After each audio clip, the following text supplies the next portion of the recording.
Welcome back to YouTube channel medical and nurses सब। आज हम एक बेसिक से टॉपिक के ऊपर बात करेंगे, वो है ग्रोथ स्कैनिंग। ग्रोथ स्कैनिंग होती कब है, कितने वीक की प्रेगनेंसी में गायनेकोलॉजिस्ट कराएंगे, और आप आफ्टर दैट स्कैनिंग के बाद यदि इनकेस हॉस्पिटल नहीं जा पा रहे हैं तुरंत, तो आप अपनी स्कैनिंग रिपोर्ट को कैसे समझेंगे कि आपकी रिपोर्ट नॉर्मल आई है एबनॉर्मल।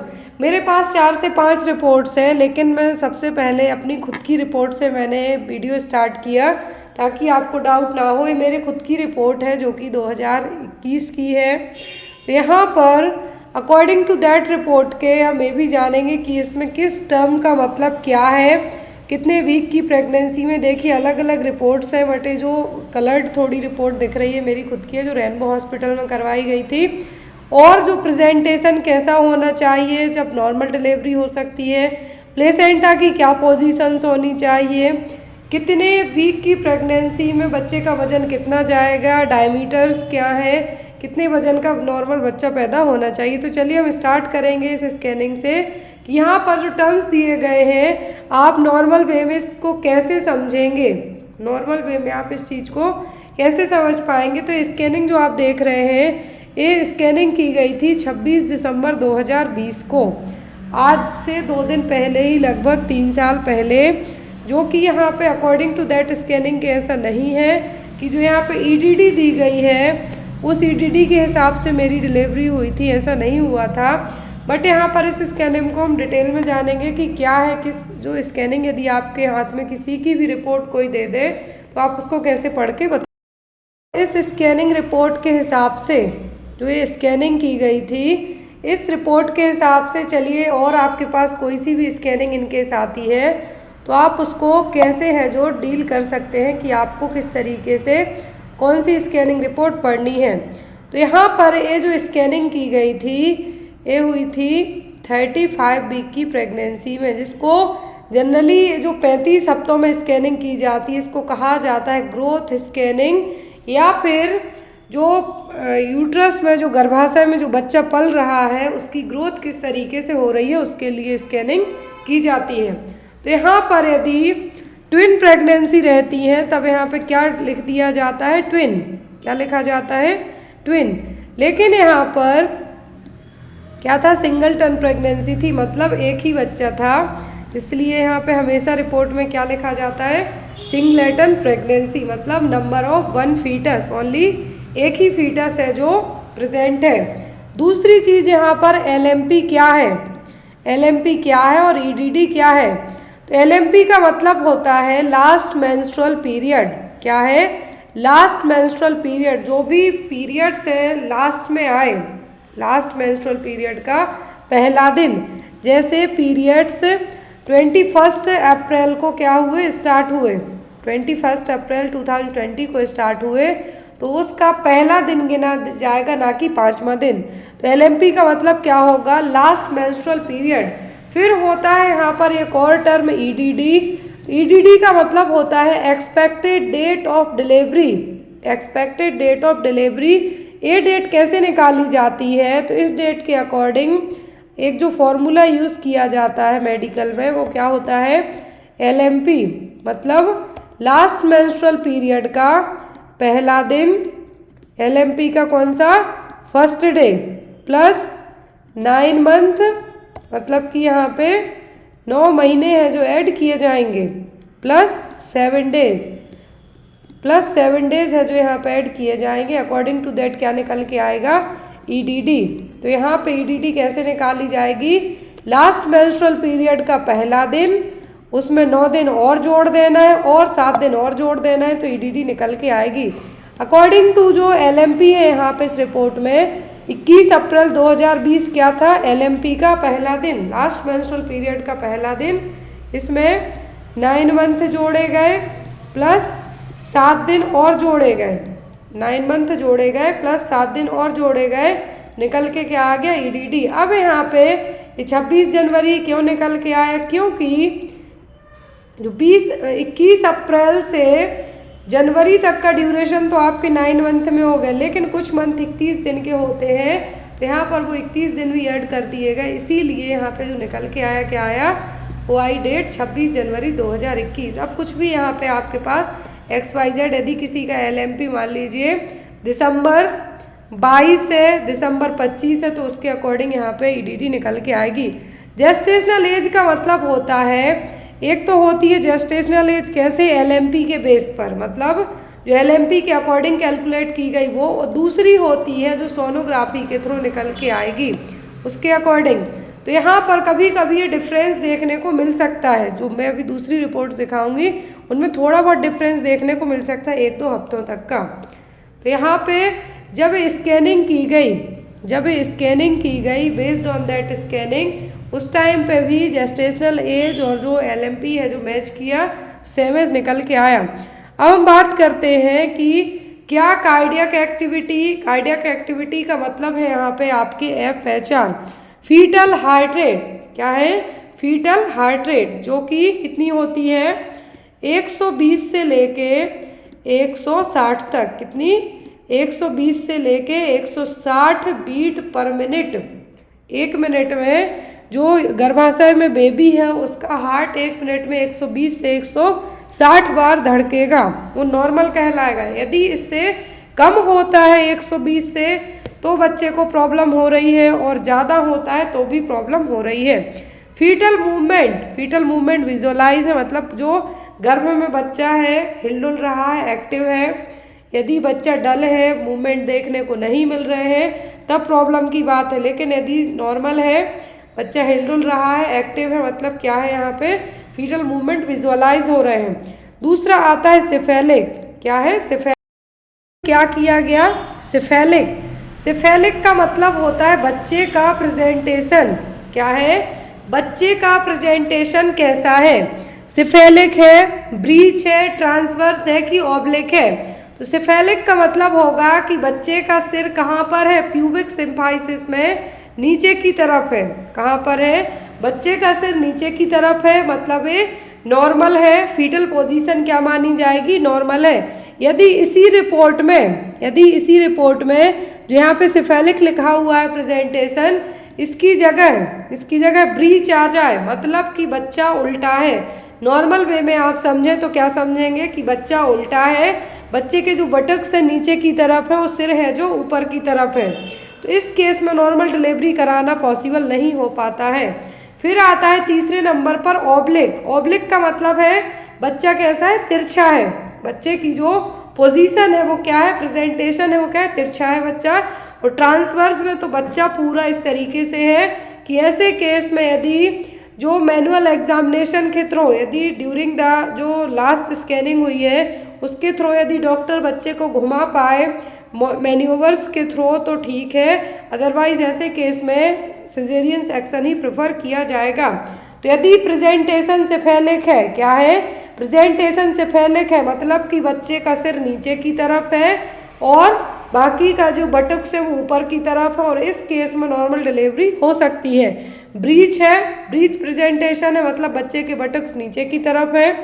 यदि आपकी स्कैनिंग जो रिपोर्ट आपके पास है उसमें लिख दें कि ब्रीच प्रेजेंटेशन में बच्चा, मतलब बटक्स नीचे है। ट्रांसवर्स है जो कि ऑब्लिक है, तो ट्रांसवर्स बहुत कम केस में देखने को मिलता है। सिफेलिक सबसे कॉमन 65% केसेस में देखने को मिलता है, जिसमें नॉर्मल डिलीवरी की संभावनाएं रहती हैं, फुल रहती हैं। लेकिन ये डिपेंड करता है कि बच्चा डिलीवरी के दौरान किस हालत में है। उसकी FHR जो हार्ट रेट है वो तो नहीं घट रही है, कुछ भी रीजंस हो सकते हैं। तो यहाँ पे आपका नेक्स्ट टर्म में क्या आता है, फंडल पोस्टीरियर ग्रेड सेकेंड। तो यहाँ पे लिख दिया है कि जो प्लेसेंटा। अब यहाँ पे अभी तो हमने बच्चे की बात की, अब नेक्स्ट यहाँ पे क्या प्लेसेंटा के बारे में बात की जा रही है कि प्लेसेंटा कहाँ पर है, फंडल साइड पर है, पोस्टीरियर है, लेकिन ग्रेड सेकेंड में है। किसमें, ग्रेड सेकेंड प्रेजेंटेशन में है। ये देखिए जो नॉर्मली प्लेसेंटा होते हैं, नॉर्मल प्लेसेंटा कैसे हैं, फंडल का मतलब है प्लेसेंटा ऊपर की तरफ है, अपनी सही जगह पर है। कहाँ पर है, सही जगह पर है, फंडल है, मतलब प्लेसेंटा यूट्रस से फुली अटैच्ड है, ऊपर की तरफ है, बच्चे का सिर नीचे की तरफ है। ये मतलब कि एक नॉर्मल कंडीशन हो गई। बच्चा जो प्लेसेंटा की पोजीशन है, यदि एंटीरियर, इसी स्कैनिंग में कहाँ लिख दें, यदि इसी स्कैनिंग में एंटीरियर लिख दें, फंडल विथ एंटीरियर, यहाँ पे क्या है फंडल पोस्टीरियर। तो देखिए फंडल मतलब यूट्रस की तरह, जो यूट्रस से अटैच है, पोस्टीरियर मतलब कि बैक साइड को है आपका प्लेसेंटा, और यदि एंटीरियर मतलब एब्डोमेन, आपके पेट पे आगे की तरफ को प्लेसेंटा अटैच्ड है यूट्रस लाइनिंग में ही। यहाँ पे कुछ ऐसा नहीं कि मैंने एब्डोमेन बोला तो आपके स्टमक से अटैच हो गया प्लेसेंटा, ऐसा नहीं। यूट्रस की जो कवरिंग लाइनिंग है यहीं पर प्लेसेंटा एंटीरियर साइड है, मतलब आगे स्टमक जो एब्डोमिनल एरिया है उस तरफ है, पोस्टीरियर मतलब बैक साइड को है, फंडल मतलब ऊपर की तरफ यूट्रस में अटैच है। और यदि यही कहते हैं कि प्लेसेंटा प्रीविया है, अब इसके ग्रेड होते हैं, प्लेसेंटा प्रीविया के ग्रेड्स होते हैं कि कुछ हद तक इंटरनल जो सर्विक्स से ग्रीवा है इसको कवर कर जाए या पूरा कर जाए तो वो क्या कहलाता है प्लेसेंटा प्रीविया, जो कि एक नॉर्मल कंडीशन नहीं है, ये हाई रिस्क प्रेगनेंसी में कंसीडर की जाएगी। फिर यहाँ पे नेक्स्ट आपका आता है, तो यहाँ पे हमने क्या क्या देख लिया कि जो स्कैनिंग रिपोर्ट के अकॉर्डिंग पोस्टीरियर ग्रेड सेकंड में प्लेसेंटा है। 3 कॉर्ड जो वेसल्स चेक की जाती हैं, ब्लड वेसल्स 3 होती हैं, 2 आर्टरी 1 वेन। आर्टरी कैरी करेगी क्या डीऑक्सीजनेटेड ब्लड, और जो वेन है वो ऑक्सीजनेटेड ब्लड को बच्चे तक लेके जाएगी अम्बलाइकल वेन के थ्रू। फिर यहाँ पे आता है amniotic fluid index AF5। Amniotic fluid क्या है, जो एक फ्लूइड होता है, एक सैक बनता है एमनियोटिक सैक, उसके अंदर फ्लूइड भरा हुआ रहेगा जिसमें बच्चा फ्लोट करेगा, क्या करेगा तैरेगा। अब यदि बात करें इस AFI इंडेक्स की तो नॉर्मली कितना होता है, एक टर्म प्रेगनेंसी में हम बात करते हैं तो ये 35 वीक तक तो नॉर्मल रहता है, लेकिन जैसे ही 36-37 वीक लगने लगते हैं तो ये फ्लूइड धीरे धीरे कम होने लगता है। कम होने का मतलब है जो धीरे धीरे क्या होगा कम होते जाएगा, और एंड टर्म तक 800 ml तक है जो नॉर्मल वे में बच पाता है। लेकिन यदि इंडेक्स में आपकी स्कैनिंग में नहीं लिखा जाएगा कहीं पर भी कि 500 ml फ्लूइड है कि 600 ml फ्लूइड है कि 700 ml है, क्लियर कट लिखा जाता है क्या कि जो AFI इंडेक्स है, ये देखिए यहाँ पे लिखा हुआ है एमनियोटिक फ्लूइड के लिए कि 5.2 सेंटीमीटर, 5.2 सेंटीमीटर लार्जेस्ट पूल, जो सैक है कितना है 5.2 सेंटीमीटर, लेकिन AFI index amniotic fluid index 15.5 centimetre show हो रहा है इस रिपोर्ट में। कितना देखिए यहाँ पे 15.5 सेंटीमीटर क्या हो रहा है शो हो रहा है इस रिपोर्ट में, मतलब कि जो एमनियोटिक फ्लूइड इंडेक्स कितना है यहाँ पे 15.5, और जो नॉर्मल AFI होता है कितना होता है 5 से 25 की रेंज में। यदि ये एमनियोटिक फ्लूइड 5 से कम हो जाए, 5 सेंटीमीटर से जो AFI इंडेक्स कम हो जाए, मतलब ओलिगोहाइड्रोमनियस की कंडीशन है। ऐसे केस में यदि लेबर पेन आते भी हैं तो ज़्यादा वेट डॉक्टर नहीं करेंगे, क्योंकि यदि एमनियोटिक फ्लूइड नहीं रहेगा बच्चे को सफोकेट हो सकता है, बच्चे की जान भी जा सकती है गर्भ में ही। यदि 25 से ज़्यादा है, यदि यही एमनियोटिक फ्लूइड आपकी स्कैनिंग में पता चले कि 25 सेंटीमीटर से ज़्यादा AFI इंडेक्स निकला है, तब डॉक्टर्स आपको कुछ मेडिकेशंस देंगे, डाइट कम लेने को कहेंगे, आपकी जो डाइट है उसमें फ्लूइड है जो कम लेने को कहेंगे, कुछ मेडिकेशन के थ्रू उस फ्लूइड को बाहर निकलवाया भी जाएगा, कभी कभी एम्नियोटॉमी परफॉर्म करके उस फ्लूइड को बाहर भी एस्पिरेट किया जाता है। तो वो कंडीशन कहलाएगी क्या, यदि 25 सेंटीमीटर जो AFI इंडेक्स है वो ज़्यादा हो, या फिर 2000 ml से ज़्यादा ही फ्लूइड चला जाए, तब कहलाएगी क्या पॉलीहाइड्रोमनियस। दोनों केसेस में रिस्की कंडीशन ही है। फिर यहाँ पे स्कैनिंग में लिखा हुआ है जो डायमीटर्स हैं, biparietal diameter, head circumference, abdominal circumference, femur length, बच्चे का वजन, ये सब चीज़ें जब स्कैनिंग में लिखी हो तो अब आप इसको कैसे रीड आउट करेंगे, ये सबके बस की बात नहीं होती है कि इस स्कैनिंग को प्रॉपरली रीड कर जाए। तो इस स्कैनिंग के अकॉर्डिंग जो बायपैराइटल डायमीटर मतलब जो स्कल है, क्या है जो पूरा स्कल है वो कितना है, ये देखिए यहाँ पे इस स्कैनिंग के हिसाब से दूसरी स्कैनिंग रिपोर्ट है यहाँ पे जो ऐड की गई है, इसके अकॉर्डिंग जो बायपैराइटल डायमीटर है वो क्या है पूरा यहाँ पे इंक्लूडेड करके दिखाया जाएगा। जैसे जैसे जेस्टेशनल एज बढ़ेगी वैसे वैसे ये डायमीटर भी बढ़ते जाएगा। जैसे जैसे जेस्टेशनल एज बढ़ेगी डायमीटर भी बढ़ते जाएगा। फिर आता है यहाँ पर हेड सरकमफेरेंस, मतलब हेड की जो साइज है वो क्या है, हेड की साइज है ये पूरी बताई जाएगी क्या है। तो बायपैराइटल डायमीटर है, इसमें बताएंगे क्या, स्कल पूरा हेड सरकमफेरेंस में चारों तरफ है जो इंक्लूड किया जाएगा। Chest circumference, generally abdominal circumference check किया जाता, मतलब बच्चे की जो एब्डोमिनल एरिया वाली साइज है वो कितनी है। यहाँ पे माँ का एब्डोमिनल एरिया इंक्लूडेड नहीं किया जाएगा, बच्चे का चेक किया जाएगा स्कैनिंग में। फिर यहाँ पे आपका आता है हेड सरकमफेरेंस, तो एज ऑन एज के हिसाब से बढ़ते जाएगा। Biparietal diameter and head circumference. Femur one, जो लेंथ है बच्चे की नापी जाती है, इसी के थ्रू नापी जाती है कि बच्चे की लंबाई कितनी है, तो वो क्राउन टू रम्प लेंथ होती है, हेड टू टोय तक की जो लेंथ यूट्रस में ही चेक की जाएगी वो क्या कहलाती है, क्राउन रम्प लेंथ। अब है यहाँ पर वेट, तो नॉर्मली जो इंडियन बेबीज़ का हम बात करें तो बच्चे का वजन होता है 2.5 kg से ज़्यादा। इस स्कैनिंग रिपोर्ट के हिसाब से जो वजन कितना शो हो रहा है वो बताया गया 2.573 ग्राम, 2573 ग्राम, कितना 2573 ग्राम। तो यहाँ पे पहले आप ये देखिए कि जो डायमीटर है, ये देखिए एज के अकॉर्डिंग जो हेड सरकमफेरेंस है, एब्डोमिनल सरकमफेरेंस है, फीमर लेंथ, FL का मतलब होता है femur length, biparietal diameter, gestational week, तो अकॉर्डिंग टू दैट इसके जैसे जैसे जेस्टेशनल वीक बढ़ते जाएंगे, 12 वीक की प्रेगनेंसी है, बच्चे की हेड की साइज को छोटी सी रहेगी, जैसे जैसे वीक बढ़ते जाएंगे बच्चे के हेड की साइज है जो बढ़ती जाएगी, बायपैराइटल डायमीटर बढ़ते जाएंगे, फीमर लेंथ बढ़ती जाएगी, हेड सरकमफेरेंस बढ़ेगा एंड एब्डोमिनल सरकमफेरेंस बढ़ेगा। क्लियर, तो ये चीज़ें यहाँ पे इस स्कैनिंग में चेक की जाएंगी। नेक्स्ट यहाँ पे वजन की बात करें हम, तो इंडियन बेबीज़ की हम बात करें तो इंडियन बेबीज़ का जन्म के समय यदि 2500 ग्राम से वजन ज़्यादा है, मतलब 37 हफ्ते के बाद, और जो 250 ग्राम से 2.5 kg से वेट ज़्यादा है, मतलब कि बच्चा क्या है, नॉर्मली हेल्दी है, नॉर्मल टर्म वेट के साथ पैदा हुआ है।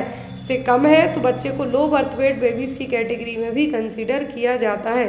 तो ये चीज़ है जो यहाँ पे चेक की जाएगी इस स्कैनिंग में। अब एक और पॉइंट यहाँ पे इसी स्कैनिंग में ऐड किया जाता है, वो होता है कॉर्ड। क्या है यहाँ पे, कॉर्ड, कि बच्चे ने कॉर्ड को लपेट के तो नहीं रखा है, बच्चे ने कॉर्ड लपेट के तो नहीं रखी है, वो चीज़ भी यहाँ पे इंक्लूड की जाती है। तो यहाँ पे देखिए इस स्कैनिंग रिपोर्ट के हिसाब से एक जो और मैंने यहाँ पे ऐड की है, तो इसमें कहा है कि बच्चे ने सिंगल लूप कॉर्ड है जो, क्या है, बच्चे ने सिंगल लूप कॉर्ड को लपेट के रखा है, single loop of cord around the fetal neck. ये देखिए इस रिपोर्ट के हिसाब से इसमें कहा गया है कि बच्चे ने सिंगल कॉर्ड है जो लपेट रखी है around the fetal neck. AFI index, इस जो मैंने पॉलीहाइड्रोमनियास बताया, इस रिपोर्ट में बताया गया है कि 20 सेंटीमीटर से ज़्यादा में इसमें पॉलीहाइड्रोमनियास को कंसीडर कर दिया गया है, क्योंकि ये जब ऑलरेडी 36 वीक की रिपोर्ट है यहाँ पे LMP के हिसाब से, तो यहाँ पे इसके हिसाब से पॉलीहाइड्रोमनियास की कंडीशन है, बच्चे जो एमनियोटिक फ्लूइड का लेवल है बढ़ा हुआ है। तो यहाँ पर single loop cord around the fetal neck, ये आपने जनरली नेचुरल जो एंटी स्कैनिंग जो लास्ट स्कैनिंग है उसमें ये आपको बताया जाता है कि बच्चे ने यदि 1 या 2 राउंड लपेट के रखे हैं, और कॉर्ड की लेंथ के ऊपर भी डिपेंड करता है, तो नॉर्मल डिलीवरी के थ्रू भी इस कॉर्ड को रिमूव करके बच्चे को बाहर निकाला जाता है। ऐसे केस में जैसे ही हेड विजिबल होता है सबसे पहले कॉर्ड गले से निकाली जाती है, उसके बाद बच्चे को बाहर आने दिया जाता है। तो ये थी यहाँ पर एक नॉर्मल स्कैनिंग की आपको कैसे, यदि किसी की रिपोर्ट आपके हाथ में थमा दी जाए तो आप उसको पढ़ के पूरी उसकी रिपोर्ट 2 मिनट में कैसे बता देंगे कि कब आपकी डिलीवरी हो सकती है, आपका जो बच्चे की हार्ट रेट है वो कितनी है, कितनी बच्चे का जो एमनियोटिक फ्लूइड AFI इंडेक्स है वो कितना है, कॉर्ड प्रॉपर विजिबल है, बच्चा एक्टिव है या नहीं, फंडल हाइट में प्लेसेंटा किस तरीके से अटैच है, नीचे की तरफ तो नहीं आ गया है, ऊपर की तरफ ही है। तो ये सब चीज़ें आप नॉर्मल रिपोर्ट के थ्रू जान सकते हैं। आई होप आपको ये वीडियो अच्छा लगा हो, हेल्पफुल रहे। Thank you for watching us. Bye bye.